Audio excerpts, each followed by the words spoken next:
they're a very special place. And when we got to start doing our live shows, I said, oh, well, it would be really great if we could keep live broadcasting from the Bryant Lake Bowl with at least me here all alone without anybody else around.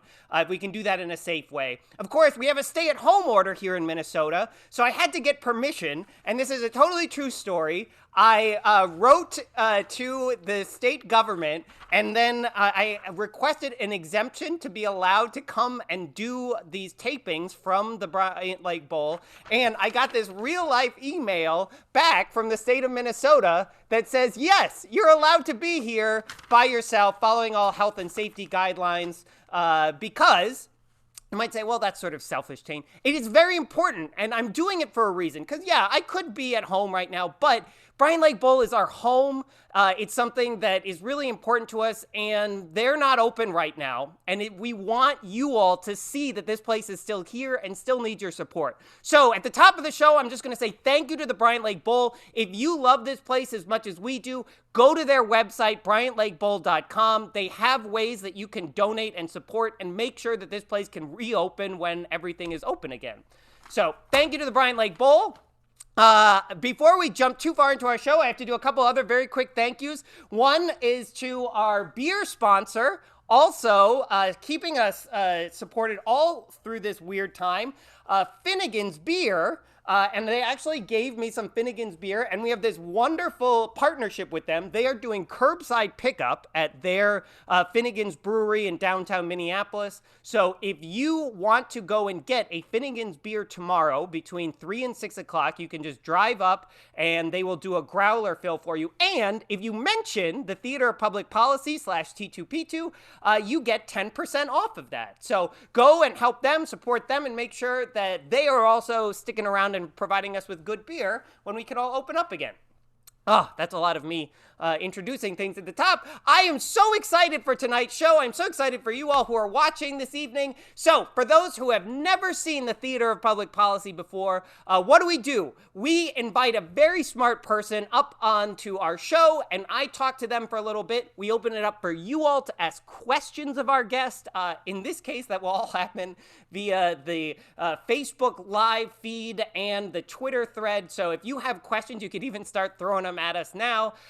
But then what makes our show a little different than what you might see on PBS or something is that we have a fantastic cast of improv comedy performers who takes everything that we have talked about and bring it to life through entirely unscripted improv comedy theater. It is all live. It is all unscripted and made up in the spot, and in this fabulous, wonderful, weird case, all within these little boxes that we live in now on Zoom.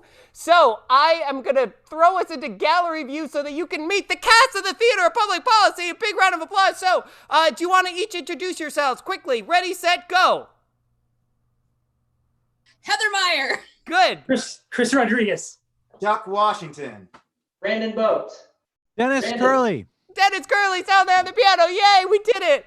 Oh, man, the timing of that. That's rough. Okay, so we're so excited. Tonight, one of the actually wonderful opportunities of this show is doing it in this bizarre Zoom way is that we can actually have guests from anywhere call in and join us. And so when we figured out that we were doing this interesting new format, I started reaching out to all of the people that I know and respect and who were foolish enough to leave their Twitter direct messages open and asked them if they would do this show with us.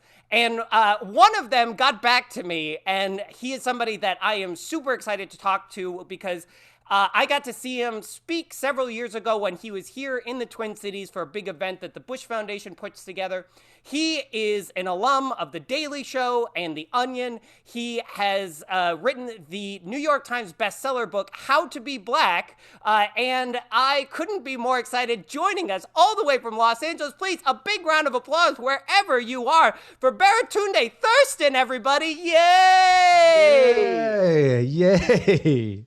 Okay, that's so great. I'm so excited that you're here. So all the rest of the cast is going to put themselves their videos to sleep. So then everyone just has to watch you and me for a little while.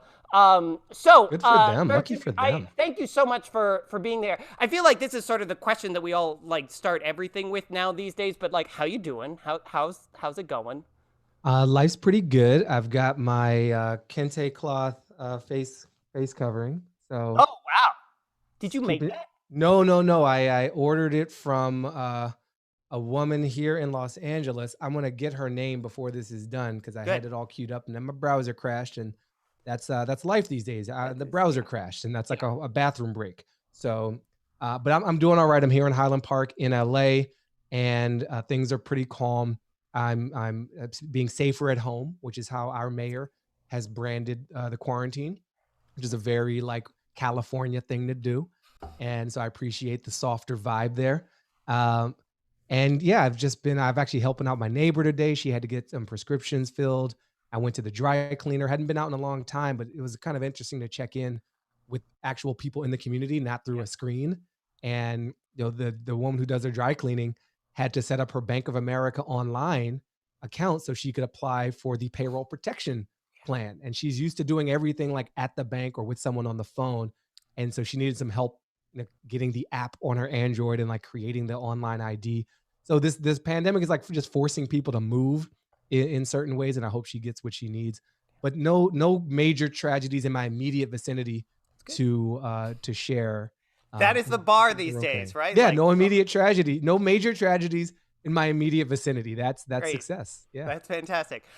So I've been struggling with like how to introduce you to audiences who maybe haven't met you before, because part of your entire MO is that you are a man of many talents and have done a lot of different things. And so, I mentioned some of your credits that you've done, but I didn't even mention, like advise the Obama White House and go on speaking circuits. And you are now inside the set of Inside Out, I believe, if I've caught that correctly. So,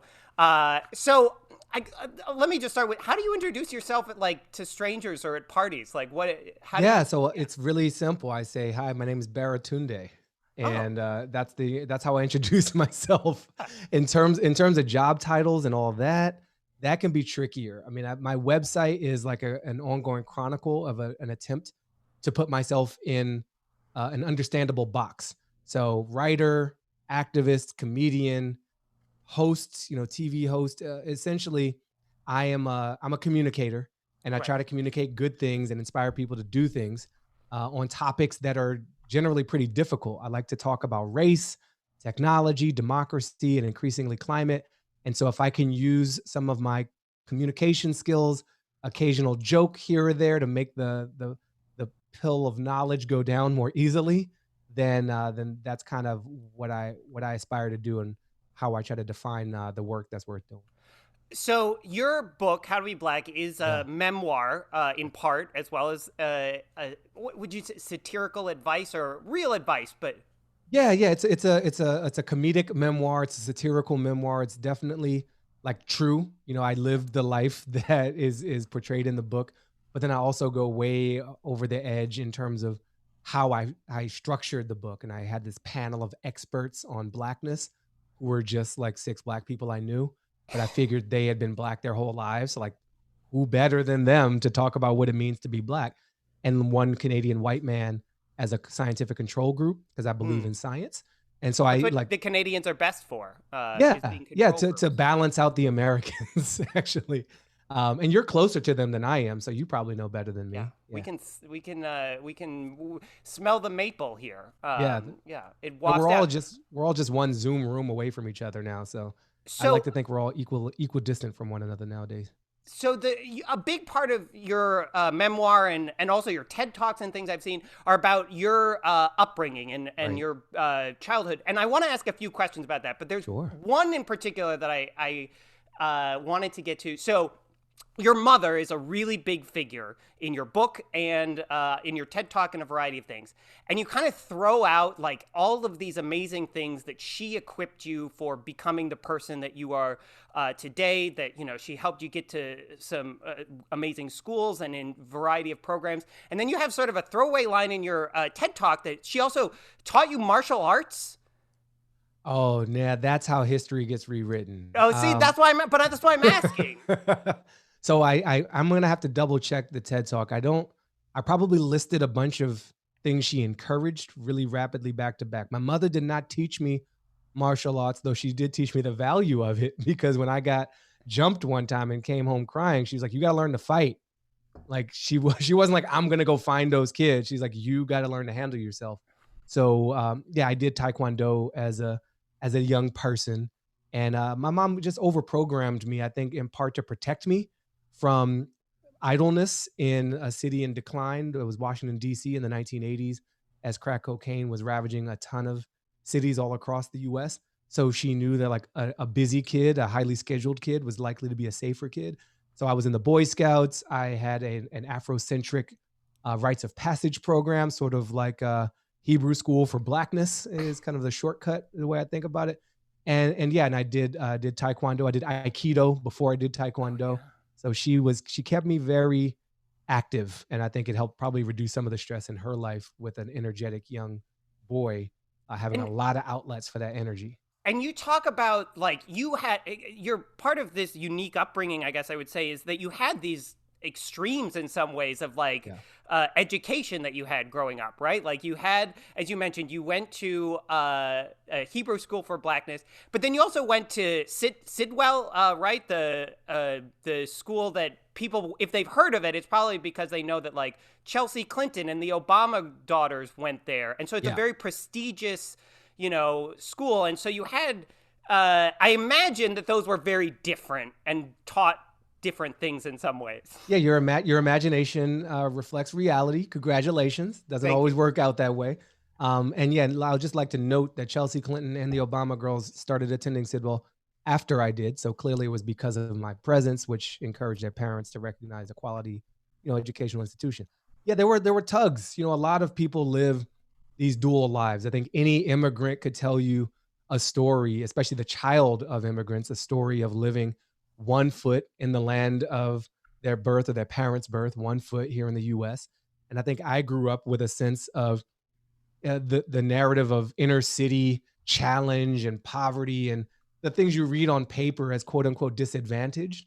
And at the same time, I had tremendous privilege and access. I had a very loving parent who like didn't abuse me and encouraged me to pursue my dreams. To have one of those is quite luxurious. You know, some people have two parents, but neither of those parents is supportive. So I don't see the absence of my father as necessarily just a negative, because my mother was such a largely positive influence in my life. And yeah, there were violence and drug deals and nefarious stuff happening out the front window, but I did get to go to one of the greatest, you know, educational institutions in this country in terms of Sidwell. And then I went to Harvard for college. So I've experienced a lot of America, you know, and I think it made me better, giving me a wider lens on like what it means to be a person, certainly what it means to be a person of the United States. So is it fair to say part of the talks I've seen you give and part of a big part of your book, How to Be Black, actually breaks it down into chapters, correct? I try to be very useful, you know, it's just like... So what, because some of those chapters are like how to be a black coworker, how to be a black friend. Is that? Yeah, that's right. That's right. And these were all spun off of, you know, life experiences I had. So it's how to speak for all black people. Very important chapter, because if you are a black person who is in an environment not filled with black people, you will likely be called on formally and informally to represent your whole race. And so I just wanted to provide some pointers of things I had learned. I wrote a chapter called How to Be the Next Black President, assuming that we ever, you know, got to that point again as a nation. What could we learn from the presidency of Barack Obama that might set the stage a bit better? And so, yeah, it was meant to be semi-practical, semi-satirical, and an excuse to talk about, you know, some of the experiences I had in a less direct way. And the question I was trying to get to with this, you had a question, is sort of, is part of it almost like a second level satirical note of just like how preposterous, like even asking someone to be like the black next president or the black best friend is, because that sort of pigeonholes that person as like, oh, you are this thing. And it seems like that is your story as well. Like for years, like you lived in a variety of different places. And as you talk about, people probably tried to say like, oh, you're this thing. And you're like, no, I'm a lot of things. Yeah, the whole containing multitudes thing. I think the book is an effort to communicate the absurdity of living in a world of other people's expectations. And sometimes those expectations are they can be limiting in different ways. So some people, in my experience, would say, oh, because of all this education or the way you talk, you're not black enough. But then in a very different environment, like, oh, because of where you were born and how you talk, you are so freaking black. And it's like a little too much blackness for us right now because you turn down the blackness. So people are always trying to modulate how each of us is. And part of the journey of my life, and partly captured by this book, is just being. You know, my sister is in Michigan. She has a yoga studio called Just Be Yoga, letter B. Her name's Belinda. I'm Baratunde. So just being is kind of this mission that I think both of our mother's children are on in different ways. And I tried to use the book as a way to let some people in who didn't even realize it. There were a number of people I went to high school with who didn't know, you know, and they were able to read this book and be like, oh, I had no idea I was making things like awkward for you. And I was able to communicate that without shouting like, you're a racist over and over in their face. Because that wouldn't necessarily communicate the goal, which is like deepen the empathy. Sometimes it's worth yelling, you're a racist in someone's face, but not all the time. You got to like choose when to dust off that weapon.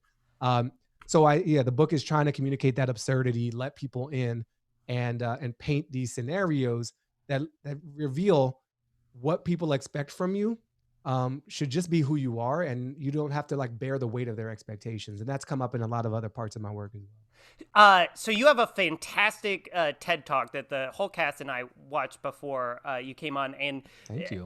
It's a great way of doing it, kind of exactly what you're talking about. That sense, you talk about deconstructing white supremacy and structural racism, and you talk about it in a way that is more nuanced and more, I would argue, probably effective than, as you said, just sort of standing up and saying like, oh, everyone over here is a racist. You actually make a very explicit point that you're like, I am not here to say everybody here is a racist. I'm here to call out sort of like what the system is about. And you do it in this very clever way with sentence structure. And so I'm wondering if you can just say a little bit about how you do that. Yeah, so the talk is called How to Deconstruct Racism, One Headline at a Time. And it's built on a body of news articles that were popular for a moment, of white people calling the police on black people who didn't do anything wrong. Their crime was existing. And so folks who were inspecting their own house or opening up their own business or entering their own car or barbecuing around a public lake had 911 called and had armed men with badges in the form of law enforcement show up because some white person felt threatened by the mere presence of black people, I guess, in a place that they deemed they didn't belong. So I put this talk together built on the structure of these headlines. And I had gone through this exercise of like parsing the language and literally diagramming the sentence structure of these headlines, which revealed that all the stories are the same. You basically had, you know, a white person calling the cops on a black person for doing nothing, for breathing, for living, for existing. And this is all under kind of the hashtag of living while black, which again was a very popular story for a time that followed the popular, more deadly stories of police murdering and committing homicide against black people for various nonviolent offenses like sitting in a car or being on the side of the road. So yeah, that was the goal. The talk is about that, and I try to deploy high school grammatical tools that I dusted off, and a little bit of technology and a little bit of comedy and some pretty good design. I will admit my keynote game is pretty strong at this point after years of presentations in the corporate world. I know how to put together a decent I was going to keynote say, deck. who would have guessed that it would be PowerPoint that would fix racism ultimately? Well, to be technical, it was Keynote. It was going to be an Apple product that would bring us back from the brink. Sorry. And Well, and Apple actually, doesn't sponsor this, so no, they don't. But a friend of mine, Brian, set the template, and then I iterated on what he provided. So much love to Brian Janosch for the initial PowerPoint template, which ended racism last year. That's great. I was going to thank you for doing that. I mean, look, I do what I can. I'm trying to be helpful, you know? That's great. One of the pieces that I love that you call out in this is just there's the racism piece, and then there's also like people maybe have this instinct that is inherently racist, but then their instinct is to call the police on all of these things, which even if you are like, that person seems like they don't belong here, why does it immediately escalate to, and so I will call an armed guard to come in here? Well, there's two words to explain that behavior, Tane, and those words are white supremacy. And that was really the heart of the talk, was an excuse to try to define this term, which has gotten a lot of people very defensive, very animated, and very distracted. And so the way I laid it out is that, look, in alluding to your earlier point, when I say white supremacy, I'm not saying all white people are racist. I'm not talking strictly about white power activists or Nazis, though they are a subset of white supremacists. I'm talking about a system which privileges and elevates the interests of white people over others, especially when they're political, economic, and social interests. And so you look at the outcomes of a system and who's listened to and who's heard. And I think the reason that people call the cops, and the reason that white people who are uncomfortable around black people call the cops, is because they can, is because they've grown up. We've all actually grown up. We've grown up in a system which says that is absolutely the thing to do. You call on the authority to kind of clean up this mess, to secure yourself, to deal with the threat. And, you know, it's odd now, given the age of coronavirus, which is like the opening sentence to every weird behavior that follows. But, you know, we're all being asked to wear masks and face coverings. And as a black person, it's very confusing because on the one hand, like, I walk into a Walmart with a mask and I get kicked out, and that's happened. On the other hand, I get on a public bus without a mask and I get kicked out, and that's also happened. Like, both of these things are happening in America, and there's this fear of black people, and certainly of free black people, which says, okay, if you see some black people doing something that makes you uncomfortable and you don't know how to interact, right? It's like the combination of those things says, just call the cops. And the privilege involved in not considering what it means to call an armed law enforcement officer to a scene, knowing how those outcomes play out differently for folks of color than for white people. I mean, cops can abuse anyone and everyone, and they have, but disproportionately, going back to the system, they abuse people of color, and particularly black people. So that phone call to the cops is potentially deadly.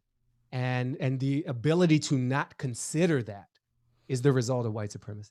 You have a terminology that I love because I think it's very eloquent. It's a horrible thing, but this term of weaponized discomfort in this. Yeah. Well, you think about, look, I grew up in DC, as we discussed. I grew up sitting on my stoop. I grew up in a very communal environment where neighbors made eye contact, talked to one another.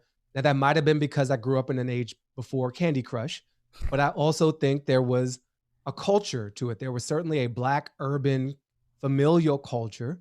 And as cities start to change and have changed, as white people have returned from the suburbs to kind of reclaim their place in the inner city now that it's been deemed safe, they're bringing suburban attitudes of distance, of isolation, of privacy, of mine, versus ours. And that attitude is not strictly racial, but it kind of often falls along racial lines. It's something my fiance served as an observation because she's from the suburbs of Milwaukee, a very racially segregated city. And so you get these people in this communal environment, but they're not from communal environments themselves. So the way you deal with conflict is you just outsource it, right? You have somebody else handle it. Whereas when I grew up, if you had an issue with your neighbor, you just talk. You roll up, not threatening. Hey, could you turn the music down? Hey, would you mind if I did this? Hey, can I borrow some of that sugar? Like there's many reasons to approach, but now there's an app for it. And sometimes that app is just 911. Oh, yes. So on one level, I so want this to be true, and then I live in Minnesota, which there's the racial component, and then there's also just like a long-standing tradition of like everyone's fine, just don't. Right. Just fine. Hi, how are you? I'm fine. I'm good. Goodbye. And that's we are not a touchy-feely like or connected communal people a lot of times. And I don't know how to. And so this is the last piece, and I'll say we're gonna come back in the second half of the show, and then open it up for if the audience has questions for you to send in via Facebook or Twitter. But one of the last pieces that really strikes me about the work that you do is it is about a system, and the system, I think, to a lot of people will feel so big and so sort of oppressive. How can I possibly start to change that? And I think that you have like a very good narrative about and what you talk about, that, a system is just a collection of stories. And so we have power to change that. Is that a fair sort of characterization? It is. And look, the talk didn't fully solve racism. What? I know, maybe 90%, but that last 10% is a tough nut to crack. And so there are so many things that are doable in the fight for a more just society. And my talk is heavily binary. It's about race. I wrote this book about race, but the themes of abuse of power are universal. And that abuse of power can be wielded in a way that is gender-based, that is sexual orientation-based, that is immigration status-based. We all exist within a grammar, within a sentence structure, where we might actually be the ones with power, and someone else is kind of the target of our power. And so how are we going to wield that power? And the twist in the TED Talk, to spoil it, is if you just imagined that instead of calling the cops on a little black girl selling water, as is one of the examples, you bought a bottle of water from her, or you waved hello, or you ignored her. And so on the one hand, there are small steps that people can take on an individual basis to kind of change the narrative, change the story that we're living inside of. There are also more conscientious steps that we can take in terms of educating ourselves. And I think one of the great errors of sort of American culture is the degree to which we allow ourselves to not know our history. And so understanding what has happened, reading really good books, reading Howard Zinn as an example, reading Ibram X. Kendi's How to Be an Anti-Racist or Stamped from the Beginning, both really, really essential books. Reading The New Jim Crow to understand the world we're actually living in versus the myth we've told each other. Myths are really fun. It's really nice to have like a fun mythical story about who we are and how great we are, but that clashes up against reality every day for some people, and it can be very deadly. So we all owe ourselves the respect, the collective self-respect of knowing our history, not being constantly ashamed, not always apologizing for being American, but just being real about what it means and what it has meant for so many people for so many years to be American. So knowledge of that history. And the last thing I'll suggest is an active engagement in undoing the systems that have been created. And so for those who are watching this and you're in a position of power in that sentence, if you're a white person, if you're like me, a male, then we have an obligation to do that extra work. There's a really great group called Standing Up for Racial Justice, and it's kind of oriented around white people who want to be useful, really constructive in what a weird, this I don't battle. know if I'm totally comfortable with that. Useful? Useful and whiteness. Yes. There is a role for white people, because look, we also have this, speaking of myths, we have this myth that, well, Martin Luther King he solved it, or maybe Coretta Scott solved it. Didn't Nelson Mandela fix that? That was Obama's job. Like I think there's a part of white America that wants like a really eloquent, leader of color to just like fix it. Just if we just elect the right person, if we just follow the right account on Twitter, or like watch Oprah at just the right time, that'll make it better. And the problem is you can't outsource this.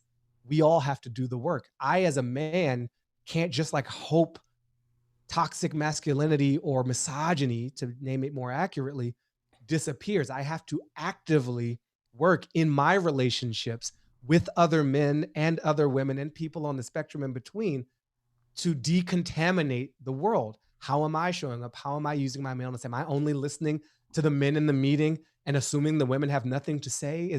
What am I contributing to the solution versus the problem? So a white person also has that opportunity to be useful in the battle for racial justice, which isn't just about Black justice. It's for everyone to live in a more just society. And if I could just stay on my like preacher pulpit for a moment, please, you're on a roll. This virus is such a powerful, tangible metaphor. We often hear people talk about how connected we are, how we're only as strong as our weakest link. That is literally true. It doesn't matter if everybody does the physical distancing thing, except for North and South Dakota. We are only as strong as North and South Dakota are. If every county does it, except the rural counties, we are only as strong as those rural counties. If every hospital is sound, except the publicly funded ones that rely heavily on Medicaid to accomplish their mission, then we are only as strong as that public Medicaid dependent hospital, because we breathe the same air still.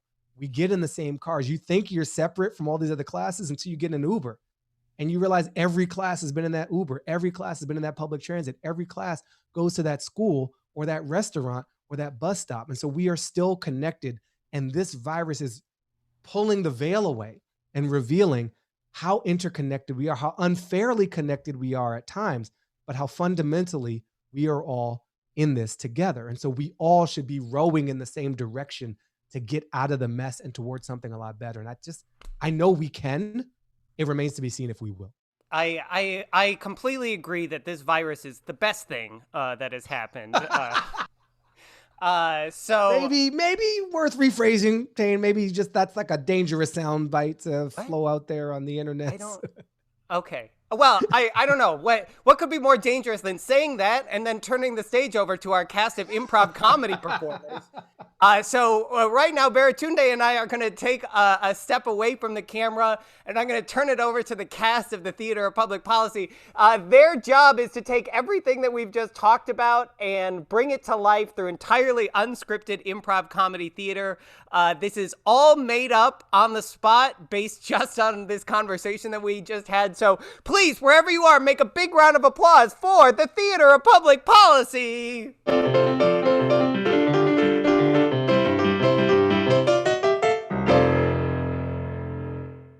Hey, Brandon, I really appreciate the fact that you decided you wanted to give me a gift for my birthday, but I'm just a little curious. It's a book called How to Be Black. I mean, you shouldn't take that as a judgment of any kind. I mean, I used it, and man, I've learned so many good things.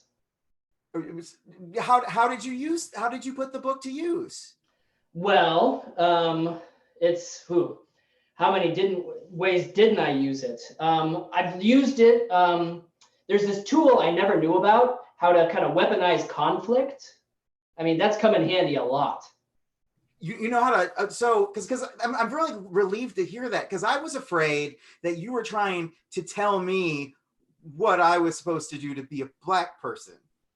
I mean, I don't have any credentials beyond being a white dude. I think that speaks for itself, but I think that does give it some authority. You're being a white dude gives it some authority? I mean, it's not a master's or a doctorate, but in a way it is. Because I have to tell you that you being a white dude probably gives you the least amount of authority. I mean, maybe I shouldn't be making presumptions, but I'm going to. I mean, if you want to tell me how to be a white dude, maybe that's something you can talk to me about. But like, there's no set parameter around what Black is, right? Black comes in all different kinds of hues, in all different kinds of classes, of uses of language. I'm starting to feel bad. It sounds like you already have the book. Did I give you a gift you already have? No, that's not what this book is about. Did you, this book is about helping you realize the systems that you've made that are a bunch of bull crap. The system. But I think you just looked at this title and were like, Duck isn't the black guy I thought he was going to be. Wow. This birthday party has kind of gone south. I'm going to take the cake. Listen, I do appreciate the piñata. I think piñatas are really fun.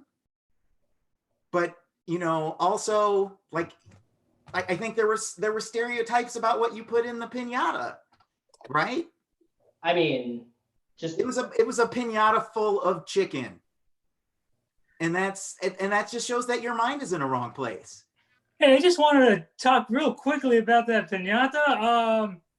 Probably, yeah, we all know where this is going, don't we?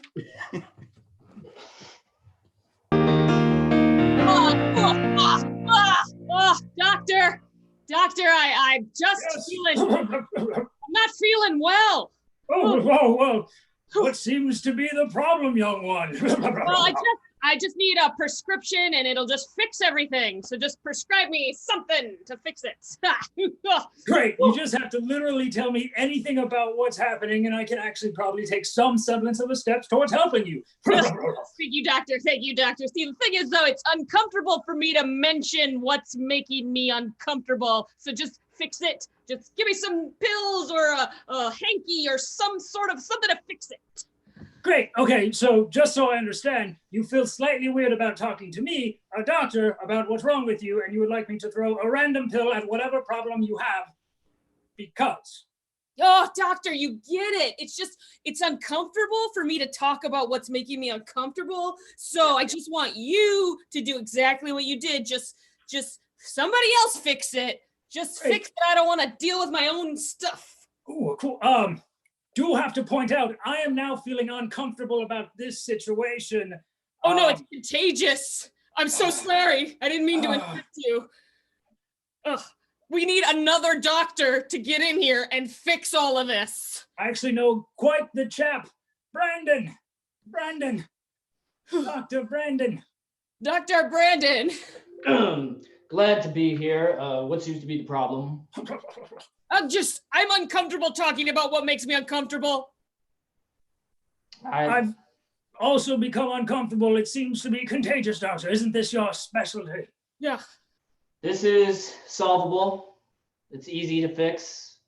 I'm just going to hand you a bottle of pills here. So you just take these. You'll be all right. Oh, great. Thank you. I will just take all of these ibuprofen tablets. Oh, well, not all of them. I mean, you just take one as needed. Well, there's no labeling on this packaging, doctor. Shoot.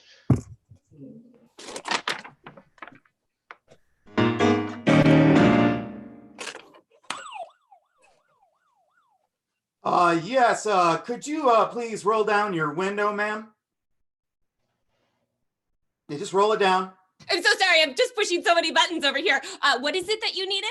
Yeah, we got a report that there was a woman driving a car in this neighborhood, and that's we can't be having that. So I've come. No, absolutely not. I'm coming to find out exactly what your intentions are. Oh, I'm so sorry. You know, you are adorable. Yeah, I understand that, ma'am. But why are you here at WrestleMania? I don't understand what you're doing here. Well, you know, I'm just here to represent the 55 and up demographic. Keep your hands on steering wheel, ma'am, please. Sorry. Okay, so sorry. I am here to celebrate wrestling and Mania. Now, don't you think a normal 55-year-old woman would do? Don't you think you would be a little bit more comfortable driving outside of your own establishment, like maybe a Joanne Fabrics or something? Well, that is a great assumption. I have driven by many Joanne Fabrics, and I am just feeling like maybe WrestleMania doesn't have enough women of my age there, and I just thought I would come on in and just wrestle. Well, I have to tell you that all of the men in this establishment find you to be a danger. And so I'm going to need you to step out of the car. I'm not here to be a danger. I don't know any of the suplexes or the duplexes or the Nelsons or the Nielsen's. I don't know any of the moves, so they don't have anything to be afraid of. Can you put those hands back on the steering wheel, please? Sorry, officer. I'm so sorry. I just wanna just let me stand by the corn dogs and I'll just be fine. Everyone will feel okay if I'm near a long cylindrical corn dog. Can I see your license and registration? Oh, well, I'm gonna take my hands off the wheel and I'm gonna have to Just keep one hand on the wheel and then use the other hand to get the license. Okay, well, I have all these Joanne fabric coupons that I have to deal with. So, well, I seem to just have this flamingo. Here's my license. I will give this to you. All right.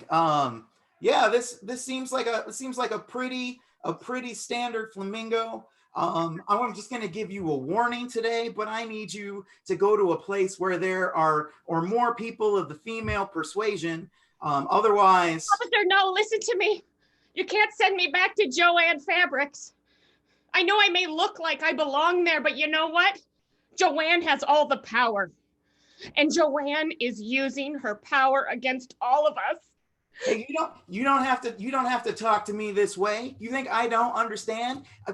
Some of my best friends are women, all right? I understand exactly where you're coming from. We have women police officers on this force. There's nothing discriminate about this, but you need to go as I've deemed you to be a public risk.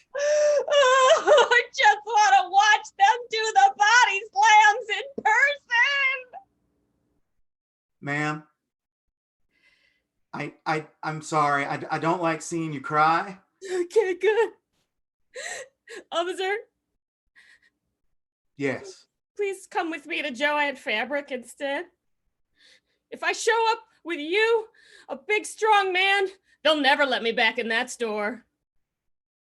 Well, that I can do.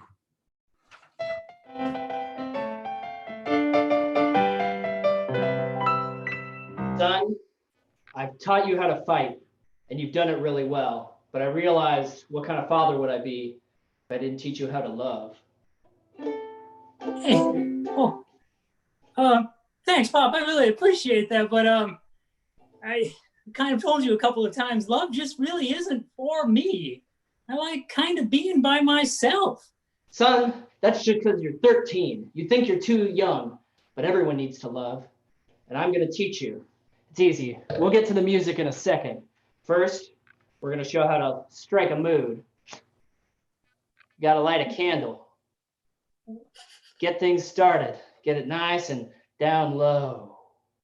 All right, admittedly, I do enjoy the smell of cedarwood, Pop, but I just don't think you're really listening to me here.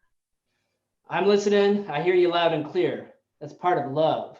You have to be a listening partner. And I hear you. Well, all right, I guess I could give it a shot, but can I just put one thing out there? You love me as your son, right? Well, no, I mean, like, you're my dad and you love me, right? Yeah, of course. So all I'm saying is that shouldn't you kind of respect what I'm trying to say here? I mean, that's one way to interpret it. Another way is that, well, go on. Isn't it a little bit absurd to kind of put your view of the universe out there and expect that the rest of us kind of fall in line with it? I mean, I do like the ukulele, but still. Son, I'm your father. Your universe is my worldview. I'm going to give you everything that I believe, whether it's correct or not. You're going to inherit these bigoted opinions, and they're going to be yours, and you make them yours. I won't. No, I'm not going to do it. I condemn your ukulele and your cedarwood candle straight to hell, Father. I'm going to make the world my own. I can't hear you. I can't hear you over the music. Yay! That's fantastic. Yay! Big round of applause, everybody, for the Theater of Public Policy. Yay! Clap wherever are. That's great. Good. All right. So that was fun. For those just joining us, I'm Tane Danger. I am the host of the Theater of Public Policy. We are here with Baratunde Thurston, who is now in a very impressive library. Wow. Yeah, I like to switch it up. This is a library in Chicago, curated by the artist Theaster Gates. Yes. And he puts beautiful art in the hood. And this is there's just a beautiful. It's the Architectural League of New York, I think, did a really nice piece on this library. So there's a lot of like Ebony magazines in here. There's beautiful stuff, and I happen to be able to visit Jet and Ebony magazines. I should say so. This takes me back to that happy moment. Yeah, very cool. Well, so this is the part of the show where we open it up for folks at home watching to ask questions of our guests. If you have a question and you're watching on Facebook Live, you can just post it there. If you're following the Theater of Public Policy on Twitter, you can tweet it at us. If you, for some reason, have my personal phone number, you can just text it to me and I'll ask it right now. I got a note. I have to do this, which is that if you're watching and enjoying the show, consider making a donation to the Theater of Public Policy. This is the show that we normally do and would sell tickets for, which allows us to pay our improvisers, pay our staff, and everybody who makes this show possible. Obviously, we're doing this show now, and it's totally free, and we're so excited that you all are here, and yet we still want to be able to pay our cast and pay our people. And so if you just think about a ticket normally would cost $12 to $15, we've got links on our thing to our GiveMN page and our Patreon, and it would mean a lot to us and help us a whole lot in this challenging time to keep this thing going if you would chip in and make a small donation. So that is my pitch, and I have got the first question I got for you, Baratunde, which was somebody asked, has there been any surprises in your research/work when it comes to your understanding of our current culture/history and how things might change for better or worse? Any surprises? Wow.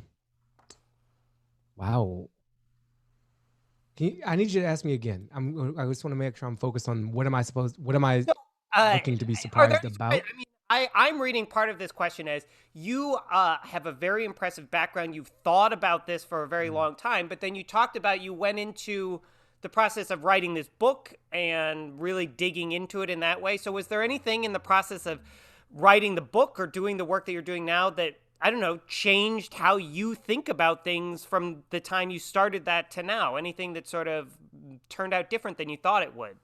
I mean, it's a little depressing, but great. Good. That's what the world needs right now. Yeah. It's just sort of brutally definitely depressing. What a comedy show needs. Yes, honesty. Good. No, it's good. It's true. Wait for it, folks. Here it comes. The intractability of oppression, I think, has been, when I was younger. I'm 42 years old now, and I'm like, hopefully not quite halfway through my life. And I'd say 20 years ago, I thought, we got this. Those cats from the civil rights era, they must have missed something, right? They must have, they forgot to like cross a T or dot an I.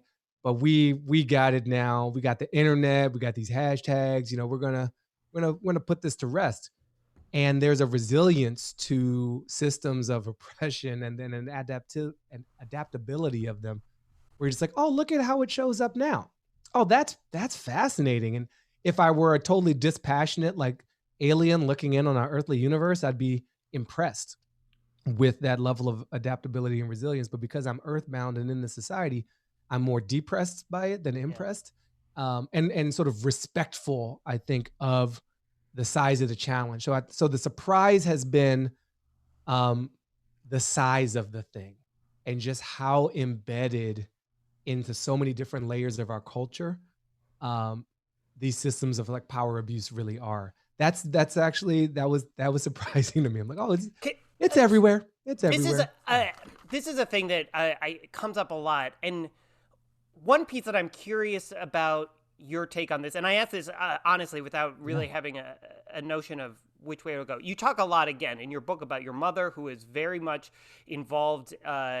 You talk about her as a hippie and somebody who wanted you to understand African history, and you knew every country that was there. And so she was one of the people who really like led you to like, this is an important part of your upbringing. If she were to drop in now and see what was happening, do you feel like she would be like, oh, they are making progress, or no, it's like stuck in the same ways that I was fighting? Right. I mean, I think she'd be offended by the cost of broadband and the lack of like access to basic technology across the country still. And maybe like the duopolies that control our wireless networks. But I love that she would drop in from heaven, and that's like the first thing she'd be like, man, this broadband thing's ridiculous. She's like, really, America? She'd be like, and your data policies are kind of oppressive. Verizon is still? Yes. I would have expected that to be broken up by now. No, what would my mother think? And what would people who are no longer here in general think? I think there'd be an acknowledgement of the ebbs and flows of this. And I think, to counter the depressive, answer to the first question, there are these ebbs and flows to this. And there have definitely been very dark times of extraordinary lack of, basic human dignity and rights, basic human freedoms that we are not, most of us don't live in on a day-to-day basis anymore. Some still do. And we have these ups and we have these downs. We had McCarthyism, and then we didn't, and Jesse Jackson almost became the nominee of the Democratic Party in the 80s, right? Like that happened, that almost happened. And so there's a lot to celebrate, and there's a lot of respect to be gained for the cyclical nature of these things. And there is no just like getting to a good place and staying there. And so I think my mother, who studied a lot of Buddhism and Taoism, which is even like deeper, would probably check the expectations that we're just going to get to this like hunky-dory, everything great place, and more about what are we here to learn? What can we gain from this experience? And how do we acknowledge the cycles involved in this and not take progress for granted, very importantly, but not also get stuck in a state of despondency, which is kind of the other end of the spectrum. Because there are times in this country, times that I personally have felt, oh, we're good. Like we made this great leap forward and we can only go forward from here. And it turns out in any moment, you can move in any direction. Like progress isn't just guaranteed, and you can regress. There's a whole word for it. It's called regress. And that word defines like a different direction, a backwards direction. But it also means that when you're in a dark place, when you feel like you're stuck and things can't be good, that you can also move forward and you can make progress. You can get unstuck. And we've done both, and we will continue to do both. But if we give up on either side, if we give up and think, oh, this is as good as it gets, we should just coast here, we will coast backwards into oblivion. But if we're in a dark place and we just assume that we're going to be stuck there forever, we'll kind of create that prophecy for ourselves and never get to the better place that was truly possible. So that, I think my mom would come out not with like a hip hip hooray, it's all going to be good. She knows it wouldn't all be good. She lived through times that were objectively not all good. But I think she'd have some respect for the ebb and flow of these things and to remind us not to get stuck in either. We've got actually two questions that I'm excited about because they were things that I wanted to ask you about anyway. So from Julie, I have I'm going to ask you both because they work together. So from Julie, I have, you balance hope and comedy and gravity so well. How do you walk the line between those things, between comedy and gravity? And then there's a second question here that says, how does satire help make serious issues better understood? Why is that an important art form that you've focused on? Right. So the balance, maintaining that balance, hope and comedy. I do a lot of planking, a lot of yoga, work the core. Core is good for balance. So you want to It's not about having a six pack. It's about just being strong in your center. It's not The about the six pack's outward just a look. bonus that you have. It's actually not. It's like you got to have a weird diet to get those kind of super six packs. You got to like only eat eggs and drink water and like do nothing else with your life. It's a very strange thing. But having a strong core is physically and metaphorically true and useful. And I don't know that I have an explicit approach where I'm like, today I'm going to be hopeful and also comedic. But it's emerged naturally because I probably inherited some hope gene along the way. I probably have the negative side of not wanting to face the darkness head on.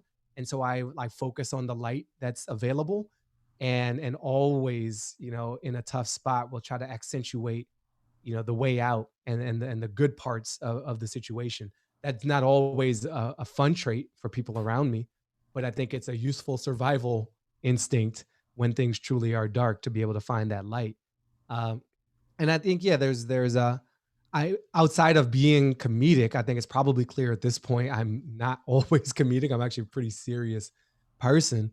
I care, and I cannot be a harbinger of doom full time. I have moments. I had a moment. I do these weekly emails, which you can find at baratunde.com and /email.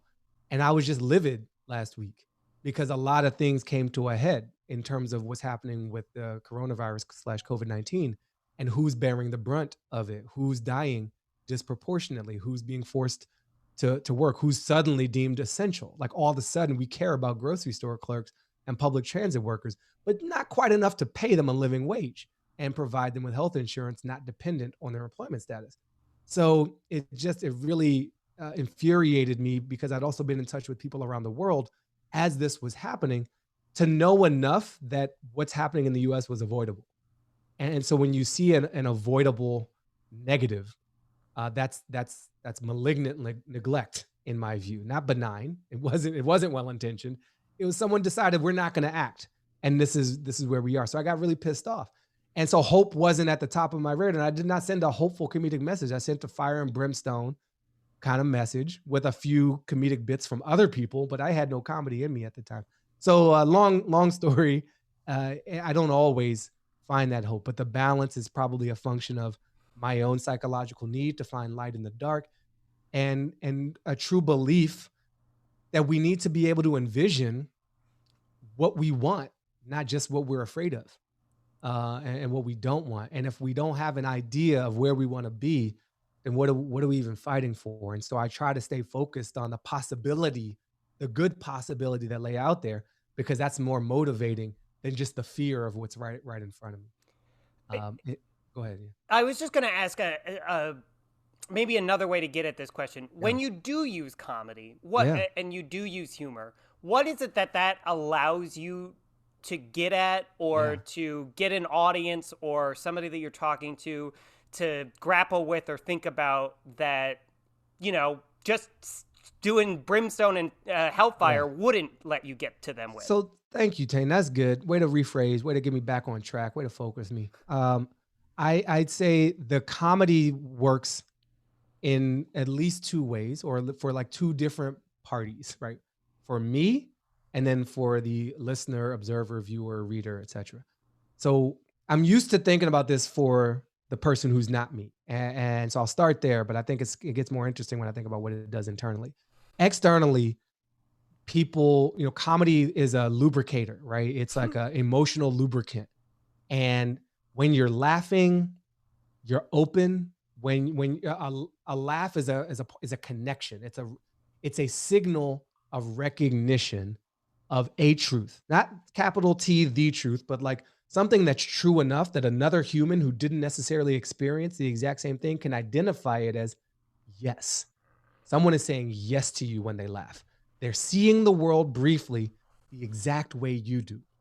And so if you take that as a positive outcome, right? Can I get someone who's not me to see the world the way me do? That's terrible grammar for someone who built a whole TED Talk on sentence deconstruction, but you kind of get where I'm going. Oh, I do. I'm going to call your grade school English teacher, but keep going. So if you can convince someone else to see the world the way you do, that is a victory.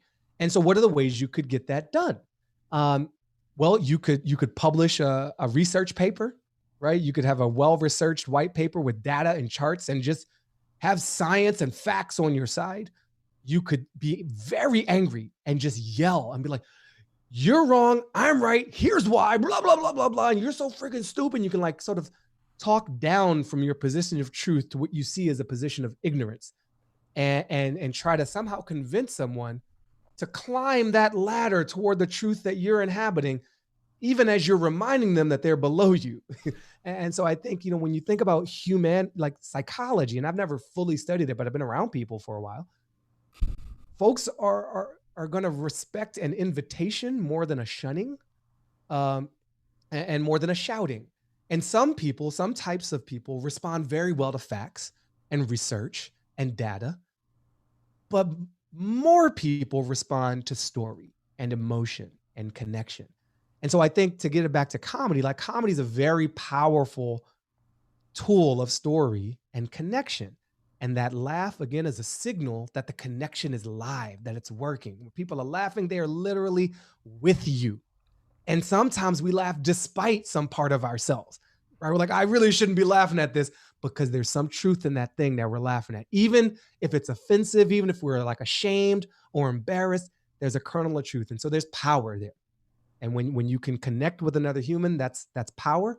And comedy is powerful because of that. So externally, that's what I've learned. And I don't approach it with such clinical, tactical detail.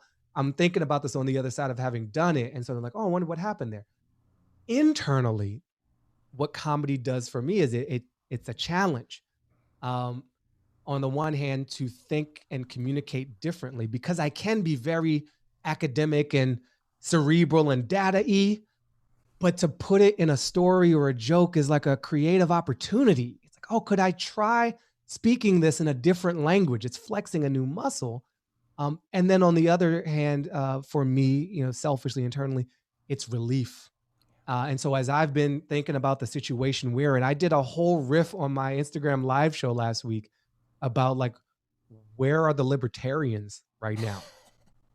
I've heard from some of them. Yeah. I haven't. I'm so curious, because these are the people who wanted to like shrink government down to the size where you could like drown it in a bathtub. And it turns out that's what's happened. And I don't feel like there's a ton of people in the current moment arguing for small government. If anything, people are like, where are my ventilators at? Where are my N95s at? Like, we have a need for this collective power in the form of government. But, it's very sexy for a time to be like, oh, the government's the problem. It's like, no, the government could be the problem, but it could also be part of the answer. Also, the vegans might have been right. Like all these viruses are coming from animals. There's no carrot virus. No. Right. This is like swine flu and bird flu and wet markets from China. Like it's all this. If somebody hadn't tried to buy a bat. Right. Yeah. So it's, the animals have been trying to tell us something. Yeah. Stop selling us in markets. Yeah. Stop eating us. Eat those trees. Harvest those plants. They're regenerative in a whole new way. So to be able to find something playful, something light in all the darkness is psychologically useful for me, regardless of what it does for anybody else. Sometimes I think I'm doing this public service, and that might be true, but other times I'm like, no, this is self-service. This is self-care. And to be able to find the line of absurdity or humor and to enjoy something in this, it's just self-preservation at the end of the day. So I've got one last question, which actually our cast member Duck wanted to ask. And so, Duck, do you want to pop back in? What was your question? I thought there was in your section where you talked about white supremacy. I thought you framed it really well at the beginning to kind of, and you can tell me if I'm interpreting this wrong or not, but it really kind of sets the bar of letting people know that you're not calling them racist at the beginning, to keep them from throwing walls up. And I was curious in your interactions and your speeches, how much energy you put into navigating white fragility and the importance of it. Ooh, too much, Duck. Too much. That moment in the TED Talk came after a bit of feedback from a viewer of a preliminary version, and this person had advised me to fully remove the term and the slide around white supremacy because it was so triggering for white people. And this person, very well intentioned, was like, look, you have an opportunity to really be heard here, but if you go throwing that word around, it's just you're going to lose at least half the audience. And I'm afraid, in this person's words, that they're not going to get to the rest of your very, very good talk. And I couldn't do that. That was too far. But I did hear enough of what this person raised. I couldn't take their recommendation, but I could ingest their insight about fear and about the triggering. The triggering. And it echoes when you say, look, the triggering. It does. It's a sequel to a movie in the 80s that I haven't seen. The Triggering, Part 2. White fragility will be the death of us all. So knowing that these feelings, as much as I didn't want them to exist, did. So that's my job as a communicator, presenter, performer, to like not wish for the audience I want, but deal with the one I have, and not reverse heckle the audience for not being the people I want them to be. Like, you are who you are. And if I'm practicing what I'm preaching, I want you to accept me for who I am and show up, the way I'm like meet me where I'm at, then like I got to do the same with you. So out of respect, I needed to acknowledge that there are a lot of people who would be upset by this. What do I do with it? And I decided to be explicit. And again, I got to give credit to my fiance, Elizabeth, who was like, look, you have this opportunity with this talk, if nothing else, to just define white supremacy in like a user-friendly way. And so I made it, I cited Brian Stevenson of the Equal Justice Initiative, another Black person a lot of white people tend to be able to tolerate, who talks about race. And I was like, not just Nazis. I'm not saying you're a racist. You might be. I'm just not saying that right now. Like, that's a different talk and a different moment. And I don't know you like that. So we'll get to know each other. And by the end, I'll be able to say, Tane, you're racist. But I don't know that yet. We need more time. Good. That's another soundbite for the internet. Good. Yeah, Tane, you're racist. That's gifable. That's a meme right there. So yes, Duck, I spend time navigating white fragility. I did in the talk explicitly because it was the mission of that TED Talk.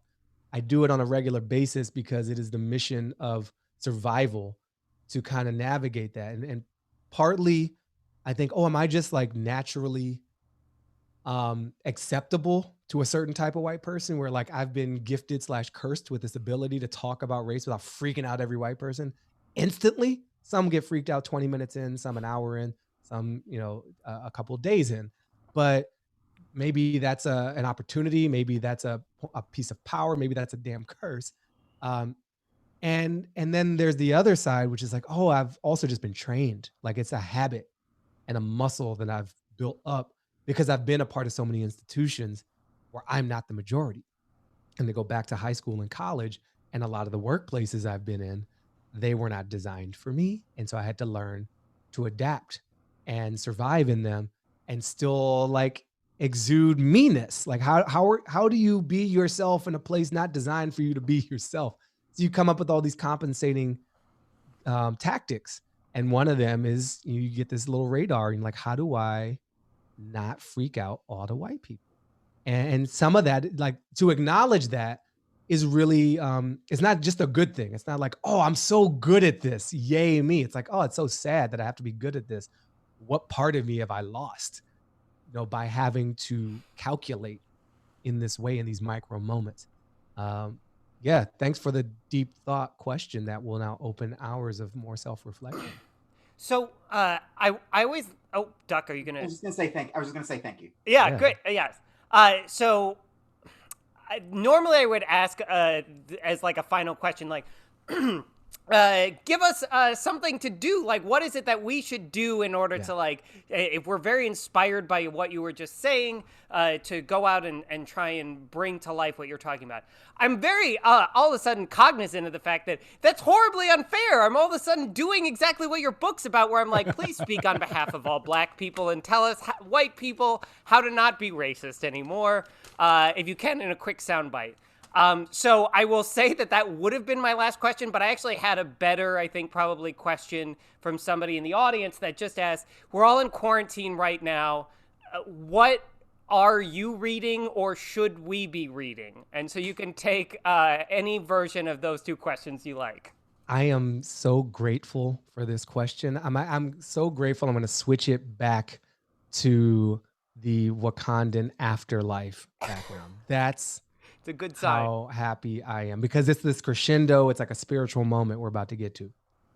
So we've been watching this Netflix show. You asked about books, but I'm going to give you a performed book called a TV show. Tiger King. Oh, wait, what? I'm so glad you mentioned Tiger King, because I've been thinking about it again. I'm citing Elizabeth a lot in this. She's not here, but she's like present.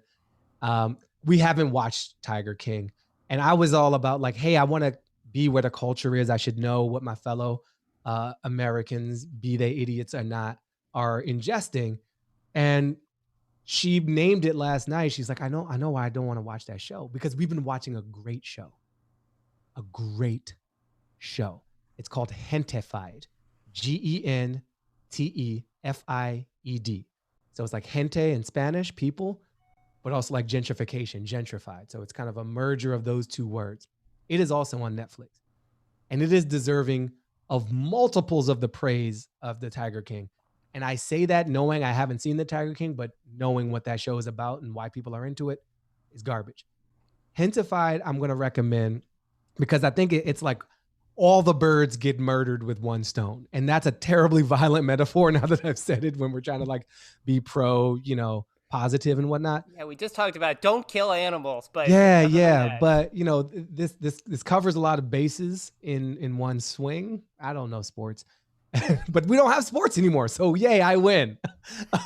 Remember sports? I turned on ESPN the other day and they were in a fantasy land where sports were still happening. And I was like, is this pre-taped before the pandemic? Like, you're talking about trades and the upcoming season like they're going to happen. That's adorable, ESPN. But I guess some people need their fantasies.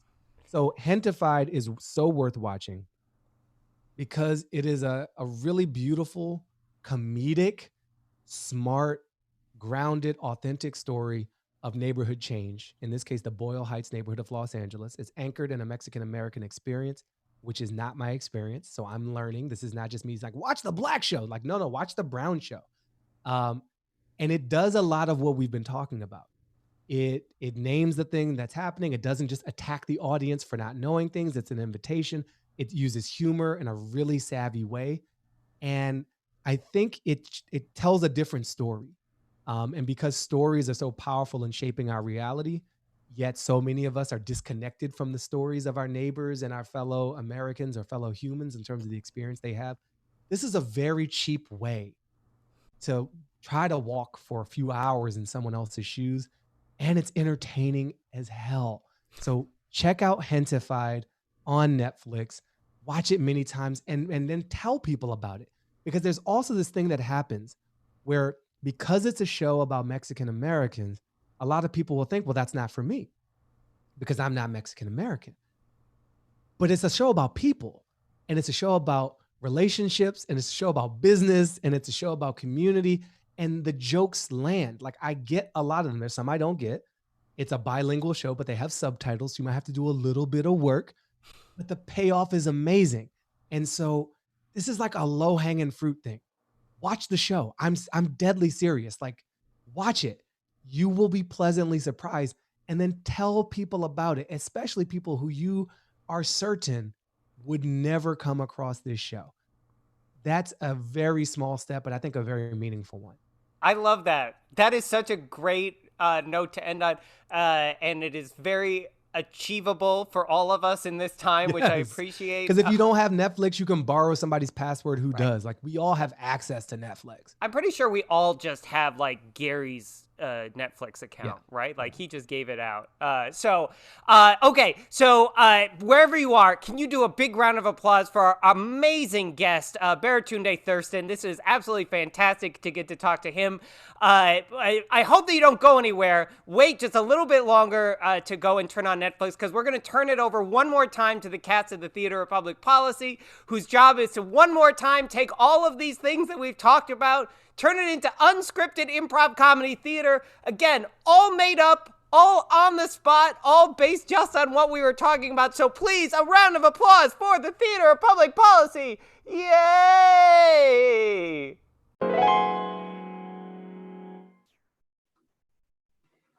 Hey there, North Dakota. It's me, Minneapolis. I think that we need to talk about racism in the country. Like it seems like we've gotten a lot better, but you're not doing so well. Hold up, I need you to speak a little bit louder. We got a lot of space over here. We don't have as much infrastructure that you do. Just speak a little bit louder for me, and I'm ready to go. Hi, North Dakota. It's Minnesota. Okay.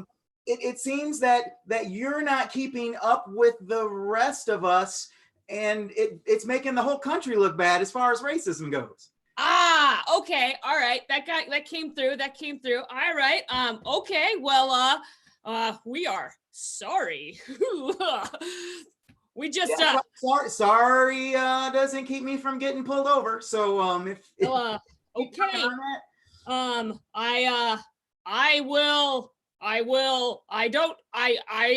You know what? I apologize. Tell me more things or nothing. Not on you. It's not on you to tell me things. I'm just gonna call up South Dakota. Hey, South Dakota. What's going on? I've made some people mad, and I don't know how to fix it. And I You don't want out on your white supremacy again. Well, yeah, and I don't want to do the thing where I ask the victim to fix the thing because they've already been hurt. So I'm asking you, my twin state. That's I need to learn some things, and I don't know how to do it. That's okay. What you're going through now is white fragility. You've been called out. You're taking it personally when you got to realize it's a systems thing. Yeah, no, there's no answer. I mean, I don't know the answer. No. There is an answer. Oh, can you it's tell not me? That there's no answer. Wait, and that what? You just have to be sad. So what's the answer? You just need to fix things. Again, it's a systems thing. You just got to update kind of your processes, your laws, get more people of color in high-ranking positions at the state level, corporate level.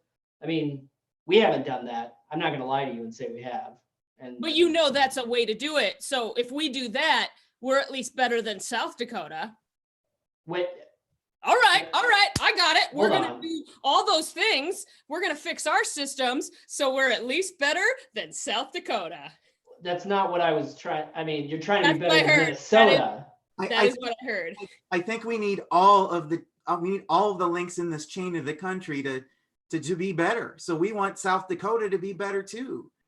We want to be better. Okay. I'm in Minnesota, and that's already pretty bad. I mean, yeah. Have you seen how you all drive?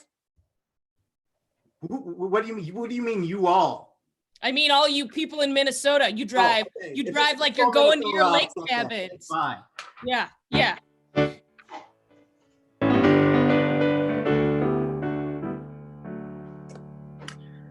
Hey there, Prince Charming. I had a question for you. If you had 2 seconds there, is that okay? Yeah, there's no problem. Sweet. Yeah, sweet. So I was down by the Magic Pond Forest over there, speaking to the mystical lizards and whatnot. They kind of told me that none of this is actually magic. That you kind of built this whole system based off of complete and total lies. I mean, that's basically it. Yeah, that's summed up. I don't know what your problem is. What are your questions? Well, I mean, quite frank, I didn't expect you to be so open and honest. You've been kind of lying to the Magic Kingdom for the last several decades. Listen, everything's fine. It's not the lies that people have a problem with. I mean, that they can get behind. It's the bad broadband. And so I fixed that, and people are willing to let the lies slide because they have good 5G access.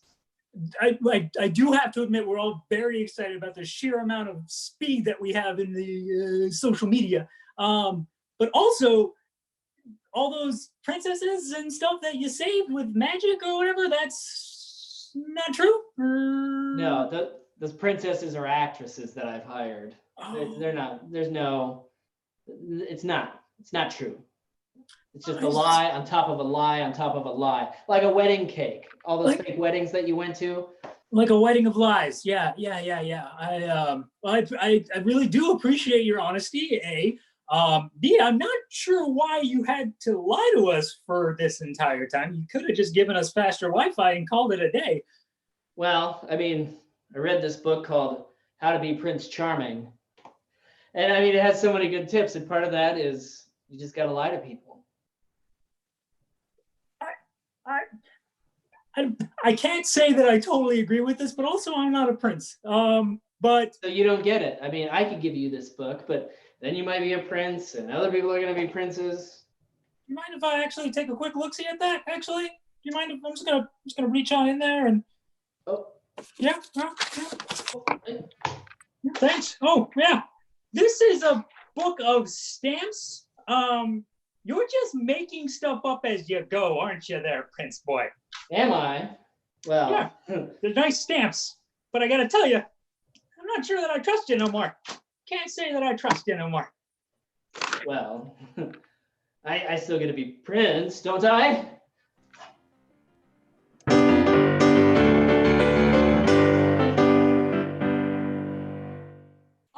Hey, I was looking for a full-time harbinger of doom.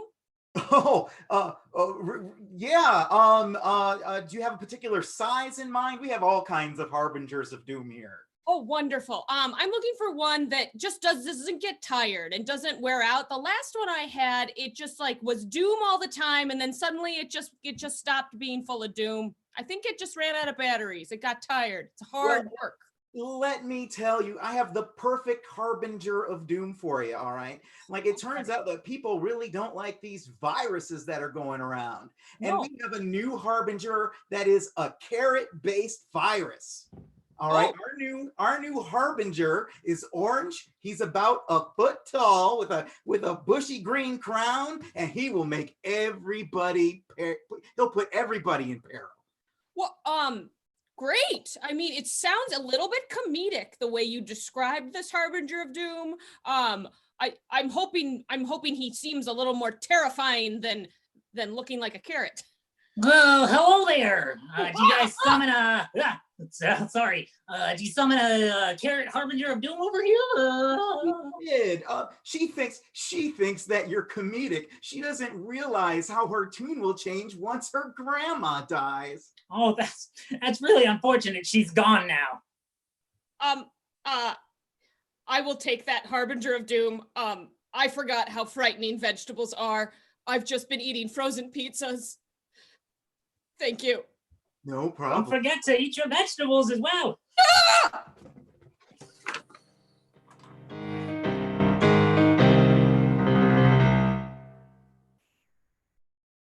Are you there? Hello?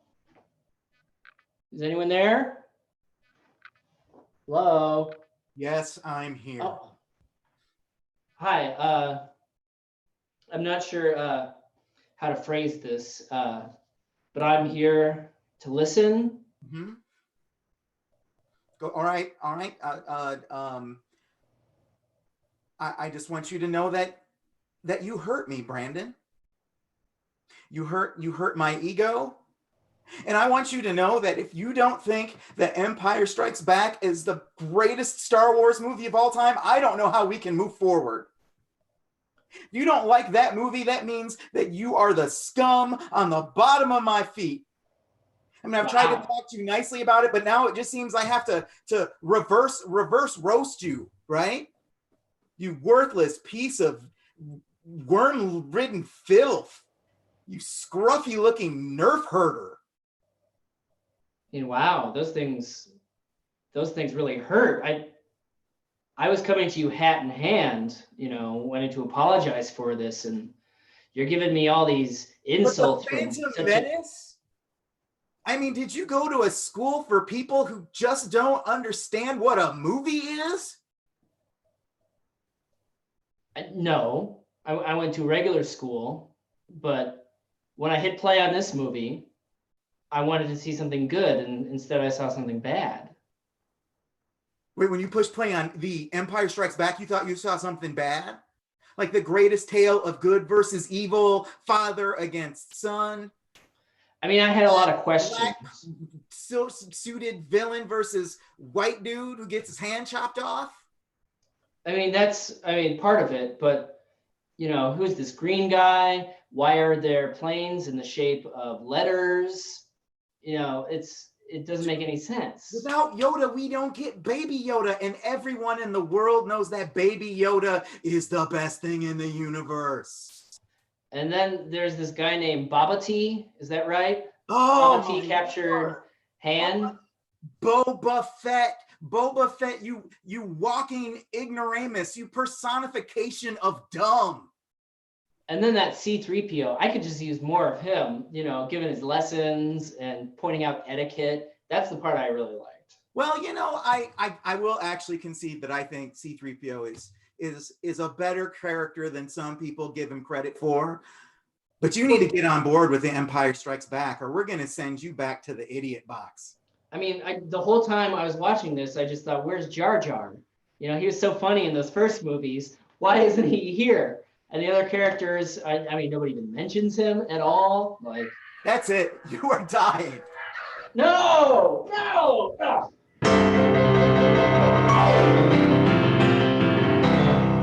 Hey, everybody. Yay. That was fantastic. Oh, that's so fun. I am so thankful. Thank you all so much. A big round of applause wherever you are for the Theater of Public Policy. Yay! People are applauding places. So, this has been a virtual show. We hope that you all enjoyed it. There are ways to donate and support us that are linked below, and I hope that you will do those. I will also throw out there that Baratunde on his website has his fabulous TED Talk, he has links to get his book, and he also has a Patreon. So if you enjoyed him this evening and want to support him in doing more of his work, you can support him as well. While we're still here, I'll say thank you so much to the Bryant Lake Bowl. I'm here alone at the Bryant Lake Bowl because we want you all to keep supporting it. You can go on their website and buy fabulous merchandise like this that makes sure that they stick around and are still here. Thank you so much to Finnegan's, who does beer that you can go and pick up at their Minneapolis delivery. If you mention the Theater of Public Policy, you get 10% off, so please go and do that. And thank you to our media sponsor, MinPost, who helps get the word out about all of our shows. Oh my gosh. All right, with that, I'm going to throw back to gallery view so that all of our fabulous cast and our guests for this evening can say thank you and good night to everybody. So, for the Theater of Public Policy, I'm Tane Danger. Brandon Boat. Heather Meyer. Chris Rodriguez. Duck Washington. Dennis Curley. And then Baratunde Thurston is down at the bottom. A big round of applause for him. Thank you all so much for watching. I hope that you had a wonderful time. Please keep watching and donate. This is probably backwards. I don't know. Okay. All right, good. All right, thank you. Dennis, play us out. We are live, and the world's watching us tonight on Facebook Live or on YouTube with Zoom tonight.